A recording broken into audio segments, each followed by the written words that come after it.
মৌলানা আব্দুল হামিদ খান ভাসানীর বই পড়া উচিত, তার জীবনী পড়া উচিত এবং তাকে আমাদের ফলো করা উচিত। মৌলানা আব্দুল হামিদ খান ভাসানী এই উপমহাদেশের ব্যতিক্রমী রাজনীতিবিদ ছিলেন। মাহবুবুল্লাহ ভাই খুব পরিষ্কার করে দীর্ঘ আলোচনা না হলেও তিনি তার জীবনের বিশেষ সবগুলো স্তর বর্ণনা করেছেন। এমন একজন রাজনীতিবিদ যিনি নিজের সুখ, নিজের বৃত্ত, নিজের সম্পদ তৈরির কথা কখনো জীবনে চিন্তা করেননি।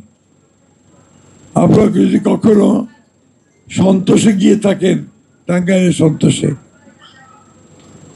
তাহলে এখনো সেই ঘরটা আছে। সেখানে যে ঘরে তিনি থাকতেন, সে ঘরটি ছিল একটা বাঁশের তৈরি করা চাটাই দিয়ে, আর তার বিছানা ছিল একটা কাঠের, আমরা যাকে বলি চৌকি, তার মধ্যে একটা পাতলা তোষক চাদর দিয়ে তিনি থাকতেন।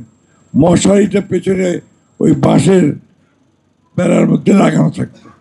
এ দৃশ্য যারা দেখেননি তারা চিন্তা করতে পারবেন না।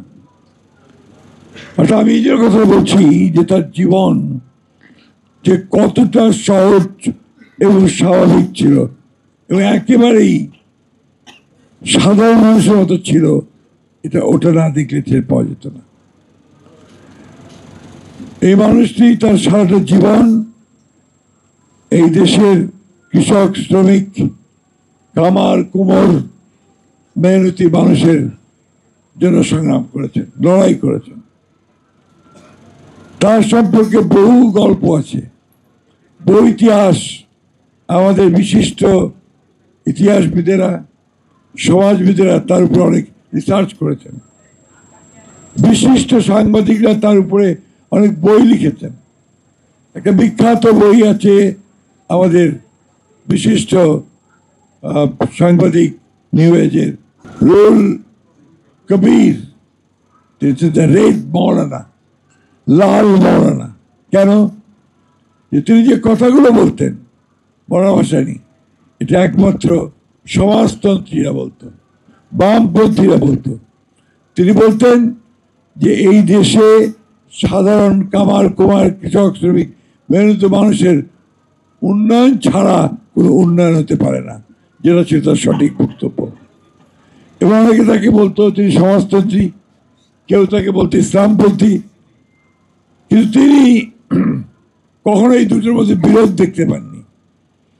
তিনি বলতেন ইসলাম কখনো সাধারণ মানুষের বিরুদ্ধে বলে না, তাকে ঠিক রাখতে পারে। এবং ইসলামের যে আপনার অর্থনৈতিক বিধানগুলো আছে সেটা সাধারণ মানুষের কল্যাণের জন্য। ঠিক একইভাবে সমাজতন্ত্রে সাধারণ মানুষের কল্যাণের জন্যই তার সমস্ত নীতিবিধানগুলো ছিল। এই জন্য তিনি বলতেন ধর্ম, কর্ম, সমাজতন্ত্র। আরেকটা কথা বলতেন, মাহবুবুল্লাহ ভাই খুব ভালো জানেন, তিনি অত্যন্ত ঘনিষ্ঠভাবে মৌলানা ভাসানীর সঙ্গে ছিলেন, জয়েন্ট সেক্রেটারি ছিলেন র্যাপের, আপনি তাই না? হ্যাঁ, একেবারে কাছের মানুষ ছিলেন। এই মানুষটিকে যত দেখা যেত, যত কাছে যাওয়া যেত, ততই অভিভূত, বিস্মিত হতে হতো যে একটা মানুষ কিভাবে তার সমস্ত জীবনটাকে রাজনীতির জন্য, মানুষের জন্য, সাধারণ মানুষের কল্যাণের জন্য নিয়োগ করতে পারে। মাফ করবেন। মৌলানা আব্দুল হামিদ ভাসানী আপনারা শুনেছেন ইতিমধ্যেই, তিনটি জেনারেশন, আমাদের ব্রিটিশ ভারত, পাকিস্তান এবং বাংলাদেশ, এই তিনটি সময় তিনি কিন্তু যতদিন বেঁচে ছিলেন প্রচণ্ড দাপটের সঙ্গে তার অস্তিত্ব প্রমাণ করেছেন। আমার এখনো মনে আছে 69-এর সেই গণঅভ্যুত্থানের ঠিক আগে আগে যেটা মাহবুবুল্লাহ ভাই বললেন যে কীভাবে শুরু হলো সেই হরতালের মধ্যে দিয়ে, কিন্তু তারপরে শেষের দিকে যখন 69-এর গণঅভ্যুত্থান চূড়ান্ত পর্যায়ে যাচ্ছে, মানুষের আন্দোলন, সেই সময়ে পুরানা আমাদের পল্টন ময়দানে একটা জনসভা হচ্ছিল, আপনি বলছিলেন কে মনে নেই। সেখানে হঠাৎ করে পুলিশের গুলিবিদ্ধ একটি লাশ আসলো সেই রাষ্ট্রীয় তুলে দেখে তিনি বললেন, আর কোনো কথা নয়, ভায়োলেন্স, ভায়োলেন্স, ভায়োলেন্স, তিনটা শব্দ উচ্চারণ করেছিলেন এবং সমস্ত ঢাকা শহর সহ সারা দেশে আগুন জ্বলে উঠেছিল। এবং মহাবাসী জানতেন যে কি করে জনগণের যে ক্রোধ তাকে কিভাবে সরকার উৎখাতের দিকে নিয়ে যাওয়া যেতে পারে। এবং তারপরে কয়েকদিন পরেই টাইম ম্যাগাজিনে লেখা হলো দ্য প্রফিট অফ ভায়োলেন্স। এইভাবে সারা বিশ্বেই কিন্তু তার একটা প্রভাব ছড়িয়ে পড়েছিল তার রাজনীতির। মৌলানা আব্দুল হামিদ খান ভাসানী এই দেশের স্বাধীনতার স্বপ্ন দেখেছিলেন বহু আগে, সেটা আপনারা শুনেছেন। মৌলানা আব্দুল হামিদ খান ভাসানী এই দেশকে, রাষ্ট্রকে একটা সত্যিকার অর্থেই কল্যাণমূলক রাষ্ট্র হিসেবে দেখতে চেয়েছিলেন, সেটা তিনি দেখে যেতে পারেননি। আমাদের নেতা স্বাধীনতার ঘোষক শহীদ প্রেসিডেন্ট জিয়াউর রহমানের মধ্যে তিনি সেই নেতা দেখতে পেয়েছিলেন যে নেতা হয়তোবা এই দেশের ভাগ্যে পরিবর্তন আনতে পারে। সেই নেতাও বেশি দিন থেকেনি, মাত্র 3 বছর পরে শহীদ প্রেসিডেন্ট জিয়াউর রহমানকে আমরা হারিয়েছি।